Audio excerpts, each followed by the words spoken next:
बिस्मिल्लाहिर्रहमानिर्रहीम। अल्लाह के नाम से जो बड़ा मेहरबान निहायत रहम करने वाला है।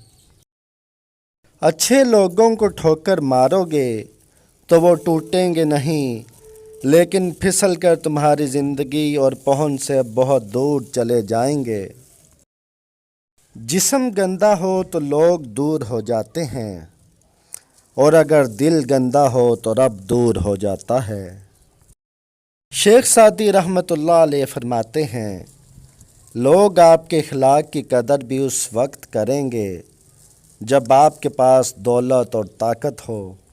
गरीब कितना ही मुखलिस और खुश अखलाक क्यों ना हो, लोग उसके अखलाक को उसकी मजबूरी समझते हैं। गैर ज़रूरी तनकीद वो तलवार है जो सबसे पहले खूबसूरत रिश्तों का सर कलम करती है।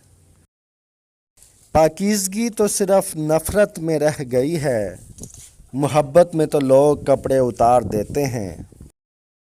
कभी ऐसा भी होता है कि हम पर आने वाली आजमाइश हमारे लिए होती ही नहीं, उसका मकसद ही दूसरों की असल शक्ल दिखाना होता है।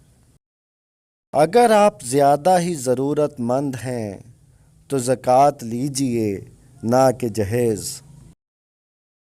गुस्सा एक गैर इरादी फ़ेल है, लेकिन फिर भी ये इतना समझदार है कि अपने से तगड़े पर नहीं आता, और अगर कभी आ भी जाए तो अंदर ही अंदर रहता है, बाहर आकर ज़ाहिर नहीं होता।